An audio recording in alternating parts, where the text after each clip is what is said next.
दुख इतना था उसके जीवन में कि प्यार में भी दुख ही था। उसकी आंखों में झांका दुख तालाब के जल की तरह ठहरा हुआ था। उसे बाहों में कसा, पीठ पर दुख दागने के निशान की तरह दिखा।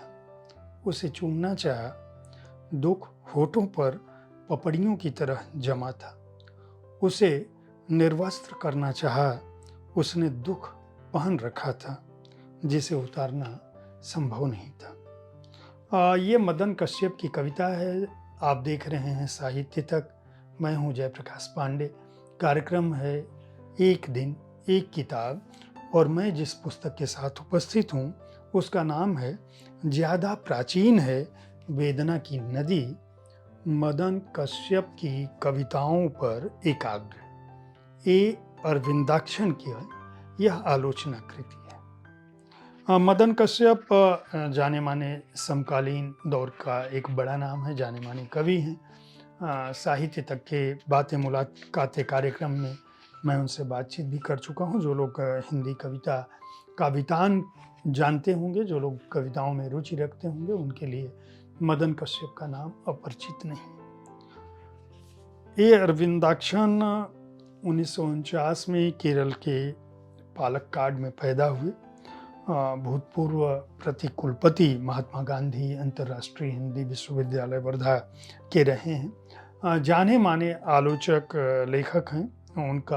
वे स्वयं भी एक उम्दा कवि हैं। उनका जो कविता संकलन प्रकाशित हो चुका है उसमें बांस का टुकड़ा, घोड़ा, आसपास, राग लीलावती, असंख्य ध्वनियों के बीच सपने सच होते हैं, जंगल नजदीक आ रहा है, भरा पूरा घर, राम की यात्रा, पतझड़ का इतिहास, समुद्र से संवाद, खंडहरों के बीच नीलांबर, बट के पत्ते पर लीलाविंद की तरह, साक्षी है धरती, साक्षी है आकाश, प्रार्थना एक नदी है, कविता का दुख, सुबह की चोरी, कविता प्रदेश, प्रतिनिधि कविताएं। लगभग 26 आलोचनात्मक ग्रंथ उनके प्रकाशित हो चुके हैं, 24 संपादित कृतियां प्रकाशित हो चुके हैं, 15 अनुवाद की पुस्तकें प्रकाशित हो चुके हैं और 22 से अधिक राष्ट्रीय और अंतर्राष्ट्रीय पुरस्कार उनको मिल चुके हैं।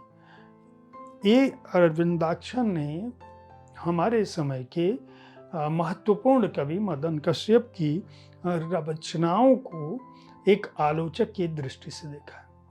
उसके लिए उन्होंने इस पुस्तक में 25 कविताओं को लिया है। मदन कश्यप किस तरह की कविताएं लिखते हैं, उन कविताओं में किस तरह से आकांक्षाएं, अभिप्साएं, नैतिकताएं, राजनीतिक वातावरण, आत्मपक्ष, सामाजिक पक्ष, देश, देशांतर शामिल है।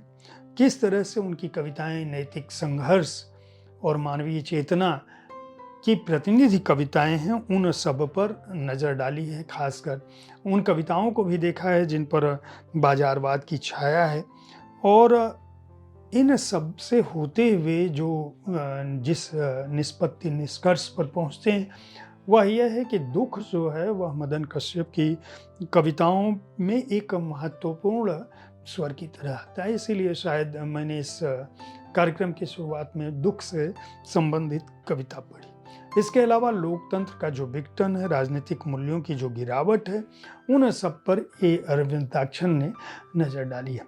अब एक लंबे आलेख के अलावा किस तरह से वो मदन कश्यप की कविताओं के वितान को समझते हैं और उसके बहाने मदन कश्यप की कविताओं के बहाने समकालीन कविता पर एक तीक्ष्ण दृष्टि डालते हैं अरविंदाक्षन।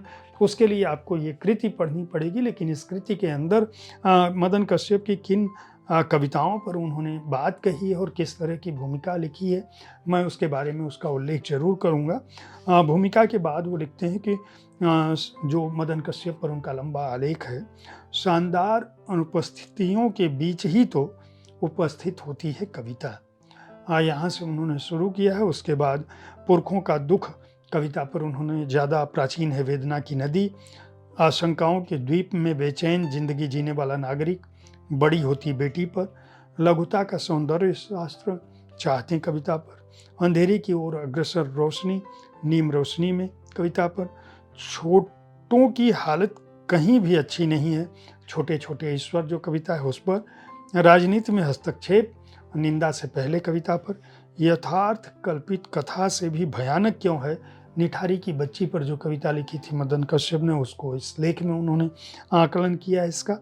आदिवासी कविता पर, इन्हें इंडिया के लिए भात नहीं सारा खेत चाहिए।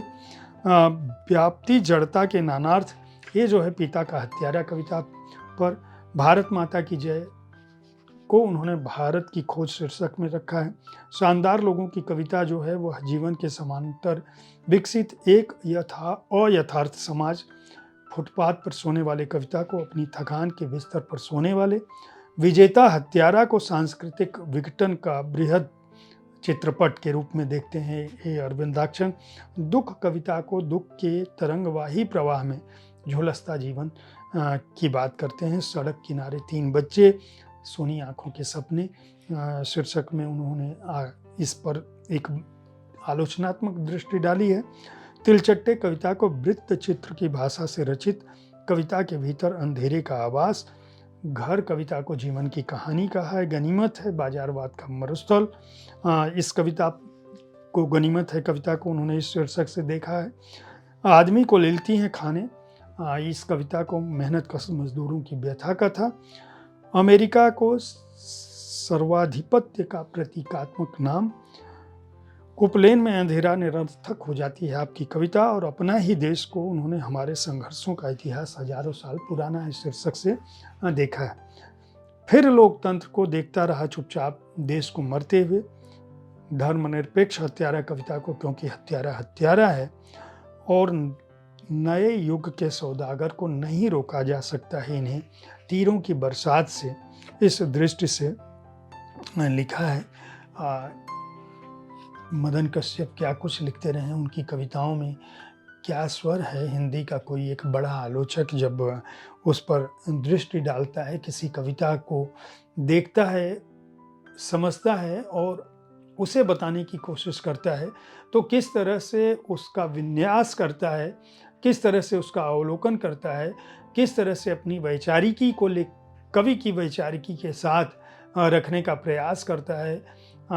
यह पुस्तक उसका एक प्रत्यक्ष उदाहरण है। मदन कश्यप का पूरा परिचय भी, संक्षिप्त जीवन वृत्त भी इस पुस्तक में है, और उनकी कविताओं का तो कहना ही क्या है।